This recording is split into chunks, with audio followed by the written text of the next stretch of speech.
Amid the ceaseless hum of New York City's arteries, a quiet tragedy unfolded on the Lower East Side, where the echoes of a storied career faded into silence.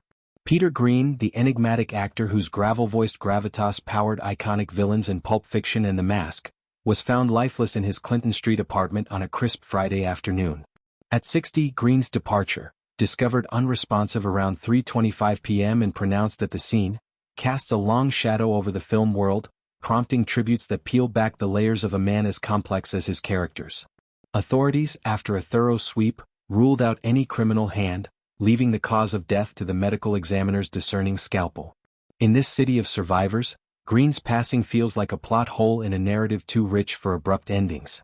His longtime manager, Greg Edwards, broke the news with a voice heavy with brotherhood, calling Greene a terrific guy and one of the great actors of our generation with a big heart.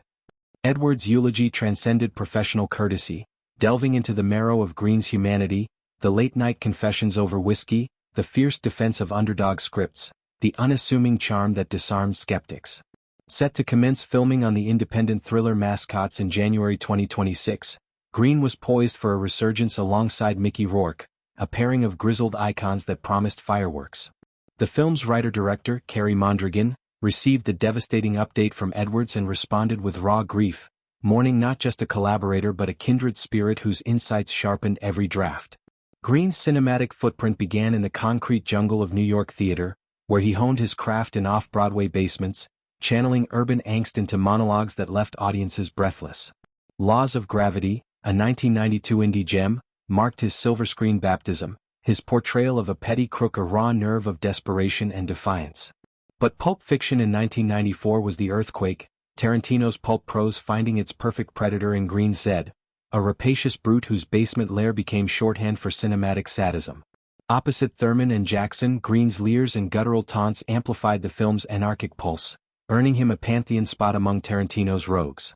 The Mask followed, a tonal pivot where as Dorian Tyrell, he menaced Carey's zoot-suited zany with mobster machismo, his chemistry with Diaz a smoldering undercurrent in the farce. The 1990s unfurled as Greene's golden era, a procession of parts that showcased his sleight of hand with shadows. Clean-shaven schizophrenic suspect was a tour de force of tics and torment, the camera lingering on his fractured facade like a psychiatrist's gaze. Blue Streak let him loose as a diamond heist heavy, his banter with Martin Lawrence a sly wink at genre tropes. And in Training Day, under Antoine Fuqua's lens, Greene's rogue detective slithered through Washington's moral maze, his betrayal a gut punch in the ensemble's ethical fray. These weren't star vehicles but scene stealers, Greene thriving in the margins where authenticity reigned. Directors prized his unpredictability, the way he'd improv a line with Jersey snarl or soften a thug with tragic undertow, while peers like Hawk recalled his set-side soliloquies on method madness. Beyond reels, Greene was a nomad of narratives, narrating docs on forgotten histories and advocating for indie voices drowned by blockbusters. Mascots, with its tale of misfit athletes unmasking corporate conspiracies, mirrored his maverick ethos. Rourke, a fellow outsider, was set to spar in scenes scripted for intellectual fisticuffs. Mondragon lamented the void, noting Greene's voice like aged bourbon, perfect for the noir narration. Edwards echoed this, reminiscing on Greene's passions. Jazz dives in the village, script marathons till dawn, a disdain for award season schmoozing that kept him authentically adrift.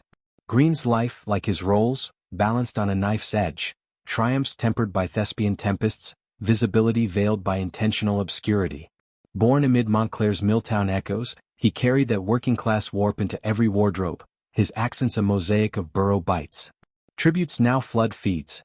Tarantino's cryptic quote tweet, Rourke's gravelly Instagram lament, Fuqua's story highlight of a Training Day rap party Polaroid.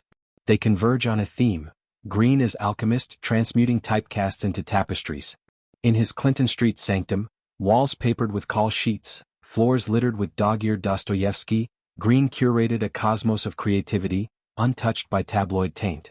As the medical examiner's report pendulates, the film fraternity grapples with grief's grammar. Greene wasn't a headliner but a heartbeat, the pulse in the plot that made epics epic. His legacy lingers in every henchman with hidden hurt, every antagonist aching for arc. Mascots will proceed, a posthumous punch, while unseen reels surface like ghosts at a wake. Peter Greene exits not with fanfare but footprint, a trail of chills and cheers, reminding us that true terror terrifies because it's tenderly human. In Hollywood's Hall of Mirrors, he was the reflection that refused to fade, the mask that revealed the man beneath.